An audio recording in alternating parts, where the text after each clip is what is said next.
New Year's is a time where we can forget about the past and look forward to a brighter and better future. Which is exactly what I'll be doing for Zenless Zone Zero because Season 2 just ended and it's bad. I want to make myself clear. I love Zenless Zone Zero. The world, the characters, the aesthetic are some of my favorites in all of gacha, but I can't lie that I am disappointed with how the second season turned out. The finale is the culmination of everything wrong with Zenless Zone Zero's second season. There's no focus, the pacing is all over the place, it doesn't know how to use its cast of characters, and the payoffs are just not satisfying. I'm telling you right now that Season 2 is Inazuma levels of bad in my opinion. These are just my initial thoughts on the finale and Season 2. It might be harsh to say, but the question is, how cooked is Zenless Zone Zero right now? Let's start with how the proxy was used in Season 2. Oh boy. You light my fire. Light my fire. I feel my life with you, baby. You blow my mind. The proxy in this season doesn't change or progress in any meaningful way. Did you love the proxy being deadweight and getting attacked by ethereals so the newest agent could save them? Well, we get that not once, but twice, because they don't develop in any meaningful way.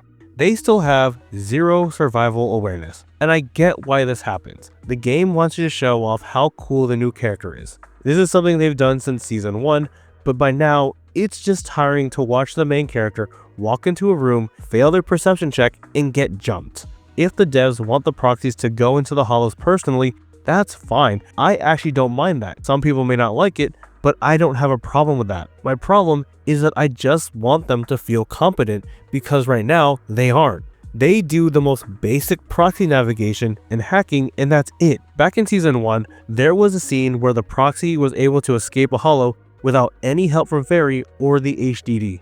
They were able to do it with just pen and paper and their brain. This is what makes them stand out among other Hoyoverse protagonists. That's what makes them Phaethon. They're clever, they're nerds. Let them be nerds. Currently, they still don't do anything that justifies them walking into a hollow.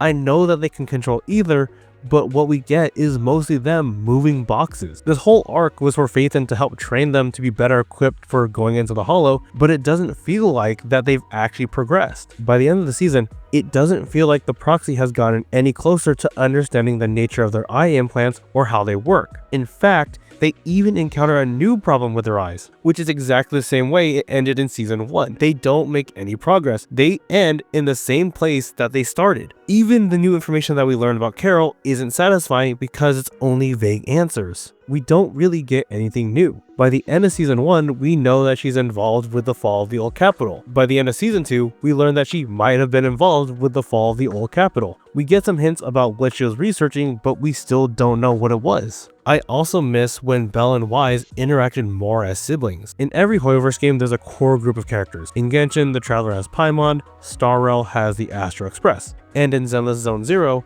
the proxy has their sibling. But for some reason, Belle and Wise barely interact with each other in Season 2. This season had so many sibling characters and dynamics, but for some reason, the writers didn't want to do anything with Phaethon. It would have been interesting to see how Belle and Wise's relationship parallels with the other siblings in this season. The Phaethon siblings were given powers that they don't fully understand, just like the siblings that inherited the Qingming blade. It could have added an internal conflict within the proxy, which could have been a plot point that develops their connection to their sibling. It would have been interesting to see if their new powers brought them closer or further apart. Unfortunately, we're left with the sibling being sidelined for most of the quest. They only pop in when they need to give exposition. To be honest with you, Phaethon's journey this season could have been a text message. Two halves make a whole, so let's talk about the proxy's new second half.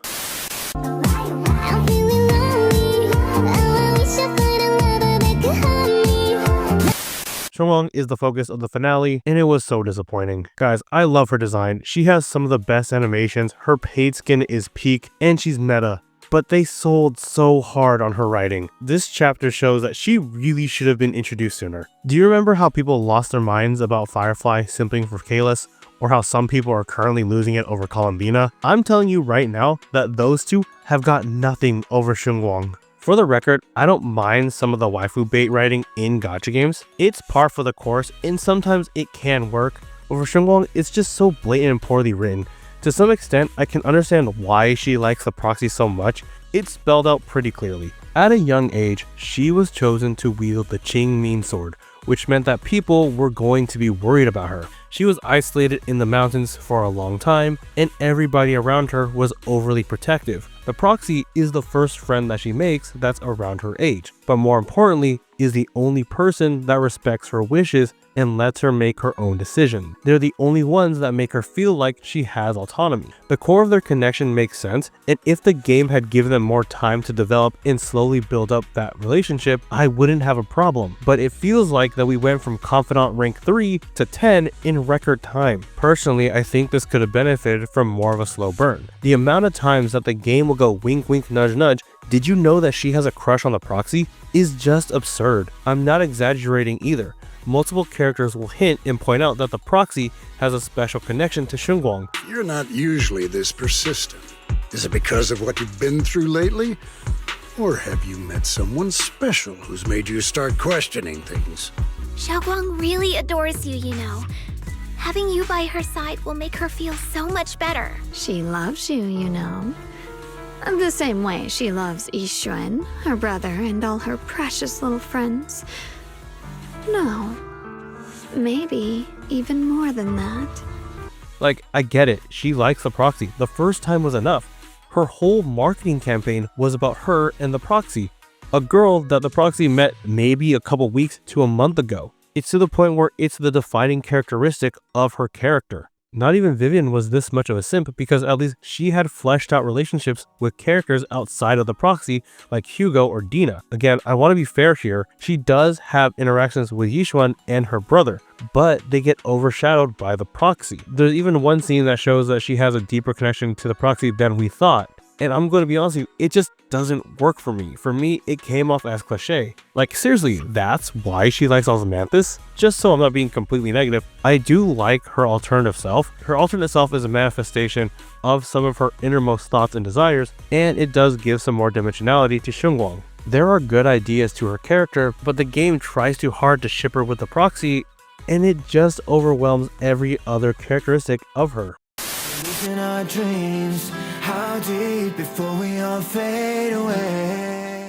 My biggest issue is that there is zero direction with this finale and season 2 as a whole. The whole production of this season has been all over the place. In some chapters, there's an over-reliance on black screens with white text, or on CG stills that take up way too much time. The story from 2.4 at the time of recording is still missing some voice lines. The lack of polish and care does impact the overall experience. There's also been a lack of focus because the pacing is all over the place.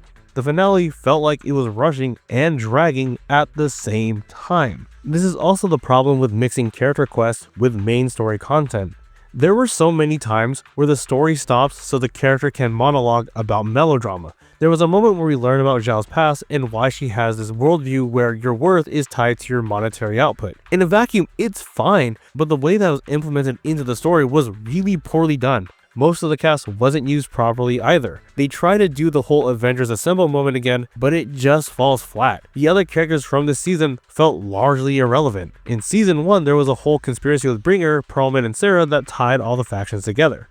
The Exaltists and the Sacrifices all amounted to nothing. They were just fodder and nothing else. The lack of a strong antagonist means that the other characters in this season don't have a strong personal stake in the finale. It just feels like the devs knew that they had to include everyone from season 2, but they couldn't figure out a way to connect them to the story organically. Most of the characters this season felt like they were designed for the gacha banner first and story second. Now, before you go typing, well duh, it's a gacha game, I know this. But if you can write compelling characters in a good story, people will care about them and want to spend more. Miyabi's also in the final, but she barely interacts with the proxy, if at all.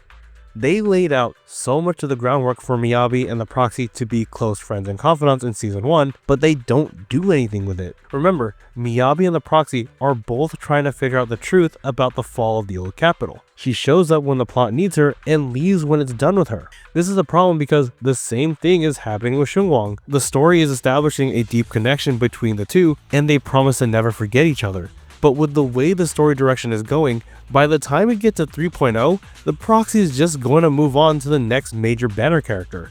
We saw this in 2.2 with Soldier 11 barely doing anything. Even characters introduced in Season 2 feel forgotten in the finale. If old characters are just going to be tossed aside in favor of new characters, why should I be invested in them at all? It was also difficult to feel like there were any stakes in the story. They made such a big deal about the Qingming blade and how it'll eventually kill the wielder. That gets solved so easily and so quickly that I couldn't believe it. In a 7-hour quest, it takes less than 20 minutes to solve this problem. There's no big sacrifice or consequence either. Any side effect from the blade that she was feeling is gone. And no, it wasn't even Deus Ex Machina by the proxy's eye power. I genuinely thought that Shunguang being cured was an illusion by the miasma, but it wasn't. They don't even fully explain how it works. It just vaguely has to do with the creator. They don't even really get rid of the Qingming Blade's curse either. The story makes a big deal about how Shunguang is still at risk, but because of how easily they fixed it the first time,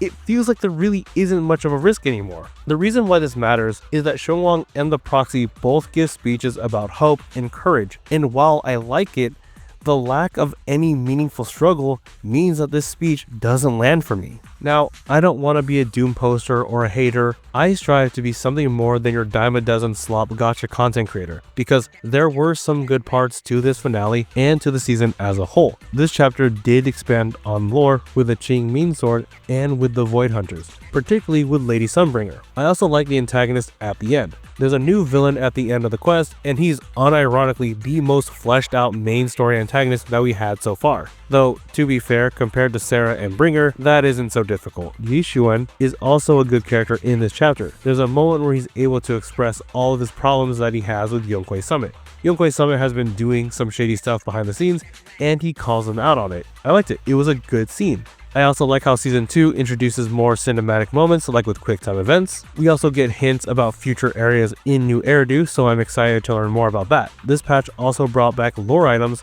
which is always a W in my book. I'm getting more invested into the lore. I started the video with a question. Is Zenless Zone Zero cooked? And in my opinion, no, it's not. Writing is something that can be easily fixed. Genshin, Star Rail, and Wuthering Waves have all had bad arcs, but they managed to turn it around, and I am cautiously optimistic that the Zenless team can do the same. Thank you everybody for watching. Do you agree with me, or am I being too critical? Let me know in the comments. I'll see you guys next time. It might be a week, it might be a year.